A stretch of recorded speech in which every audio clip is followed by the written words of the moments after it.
Tom Curran, what do you give a poop about in this Patriot preseason finale?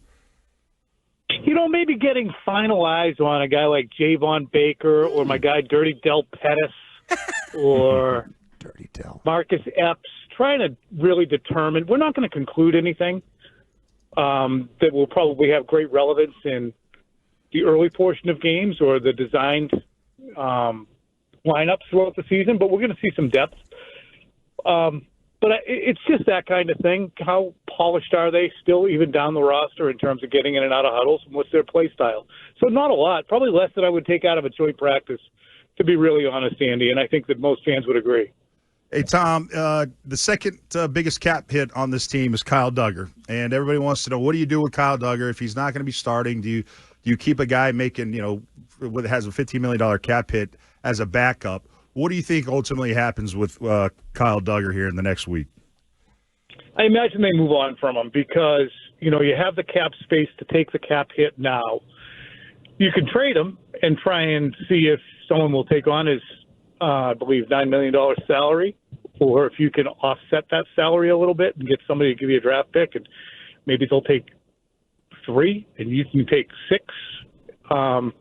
But to me, you have to cut bait. It's a 4-year, $58 million contract. There's a $15 million cap hit this year if he stays on the team. And if you release him, you're going to take $14 million in dead money, but at least you're going to duck the long-term ramifications. So you have the room to admit your mistake now and take the cap hit and move on. Why is he a mistake? I don't know. I don't think he's a horrible player. He's certainly not a $15 million player. There are a lot of panic buys perpetrated by Elliott Wolf last year when he realized nobody wanted to come here as a free agent, and they had oodles of guys who were coming up with contracts. So they said, let's just vomit this money out on all these players. And by and large, they were stupid moves. Tom, what about the offensive line? Do you think we'll get a peek into what the starting 5 might be by the end of tonight's game? Because I can only see 2, maybe 3 spots that are definites with Campbell, probably Moses, and Onwenu. I don't know who's starting at center, and left guard is your guess probably as good as mine? Yeah, I really think that Bradbury will be the starter at center and Wilson will be the starter at left guard. I think last week was much more about trying to establish position versatility with those guys. Wilson had a little bit of an injury, nothing radical, but I think they wanted to give him a minute to rest and also give Ben Brown a chance to play out there to build his versatility. That's their intention is. I believe the 5 are kind of set. Campbell, Wilson, Bradbury, Onwenu, Moses. So I'm in a different camp. I did not look at last week. And I did talk to people around the team indicating that this was not a refutation of anybody's abilities. It was more, let's get some looks at these guys in spots that they might be asked to play in.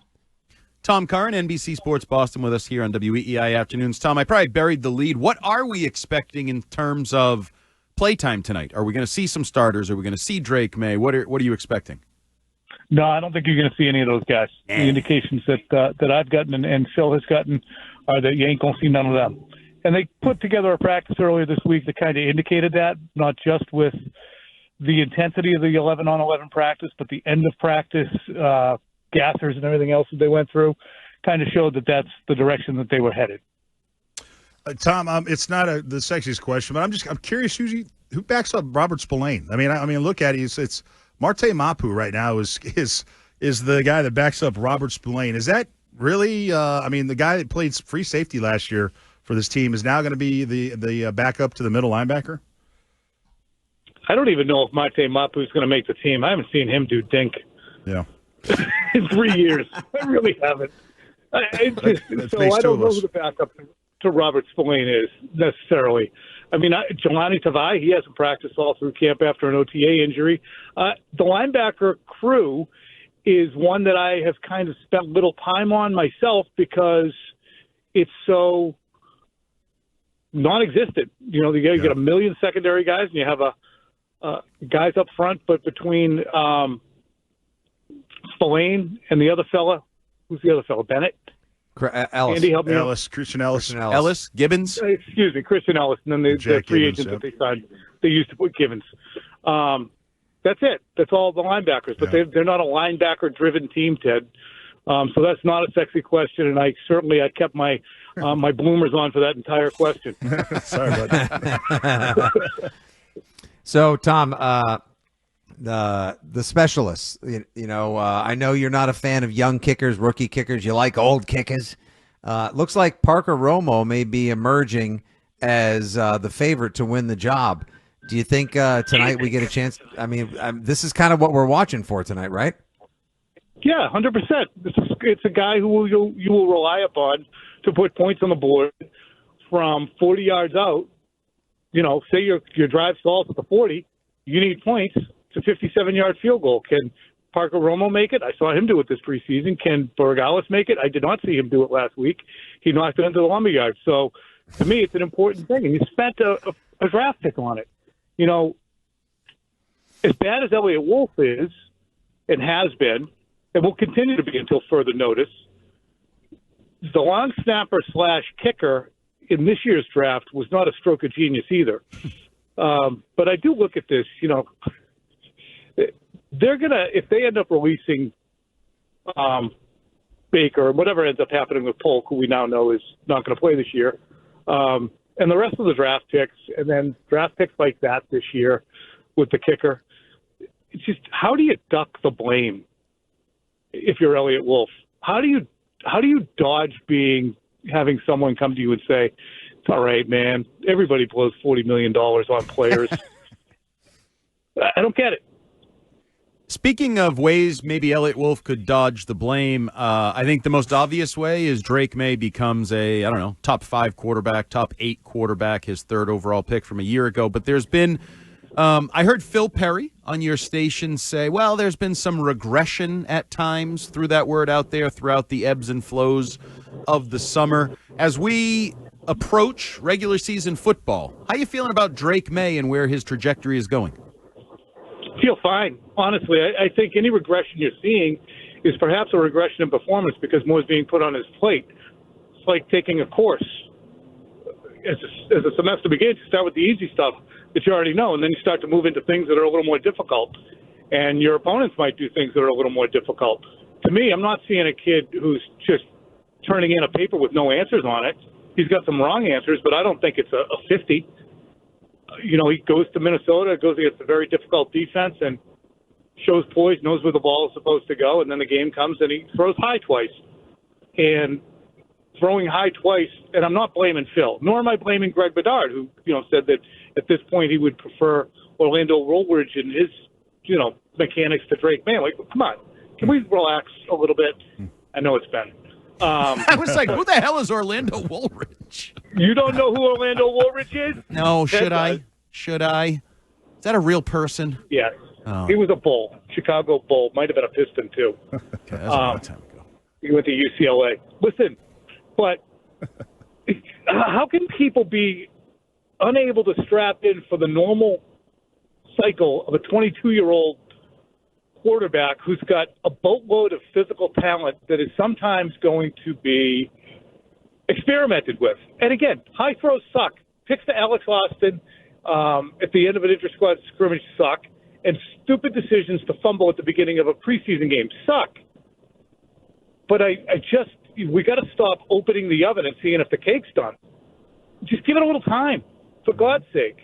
This idea, and Greg Bedard had said it, and Greg watches closely. I respect his opinion. I respect his willingness to give many opinions.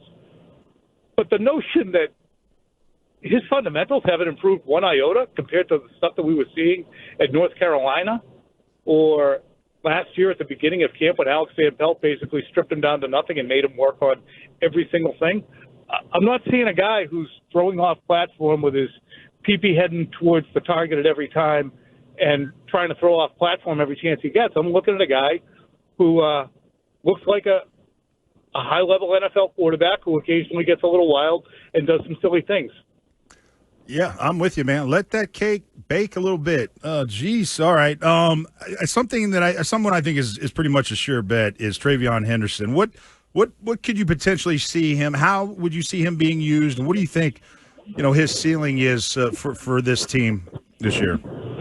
It's really interesting on usage, Ted. You're probably not going to see him have a 1,200-yard rushing season or anything like that. just because I don't think that would be a smart idea to use him that extensively where he's getting the ball. 300 carry backs just don't really exist anymore. I would imagine you don't want to give it to him more than 200 really either. Would you guys agree with that? Yep. Yes. At this juncture, we have three backs. 150 with 50 catches out of the backfield or 40 catches. Perfect. But I would expect him to be the most dynamic of the three running backs. But that's not to say the other two guys aren't good. Antonio Gibson, I think, really showed last year, in his first year with the team, that he was a good and useful player. And I would imagine that he can continue to do that. And there is a skill set that Ramondre Stevenson brings, while he also brings some faults and foibles. There's a skill set that he brings that the other two can't. I mean, he just is a punishing guy, Ted. I mean, you wouldn't have liked to have tackled him. Nope, no thanks. You wouldn't have minded tackling Travion Henderson. You wouldn't have minded, going up against Antonio Gibson. But eventually you would have said, friggin' Stevenson has it. Here we go. Boom. Yep. We wouldn't have loved it. So, Tom, it looks like the legend of Efton Chisholm is trending towards making the team, which makes that one hell of a camp story and, gives Josh probably another one of those little shifty slot guys that he loves to integrate in the offense. What do you think is going to happen to Kendrick Bourne? It's really hard. You could either, put him on IR, which I don't think his injury would rise to that level. It didn't seem that dire. You can release him and then put him out there, or you can just wait for him to get better. And my guess is the absence of Polk now officially doesn't weigh into it that much, but maybe the injury to not only to Chisholm, who left with a foot injury and has kind of been last week, it appeared, and has kind of been had his reps measured this week, if any he took, and Kyle Williams being in concussion protocol might necessitate them making sure that Bourne sticks around, because he's not useless. He's just getting to a point where the younger guys should be boxing him out. And, 2 weeks ago, Baker looked fine after going one catch on 7 attempts, having a false start, and stopping a route in the back of the end zone. He's back kind of where he was, not entirely, but he took steps back last week. Tom, real quick before we let you go, there's been a lot of chatter about potential trades. Do you think we will get any trades, and could any of them be eyebrow-raising? I think Jennings would be the number one trade likelihood because he's a friggin' good player, and it's a shame he's not going to be here because he's good, and he's not bad, he's good. So I think this would be bad. Mm-hmm. He would be the most likely guy, and he has a very manageable contract as well. I think it's like $1.8 million, $5 million cap hit. So they're going to carry about $2 million in dead money from him.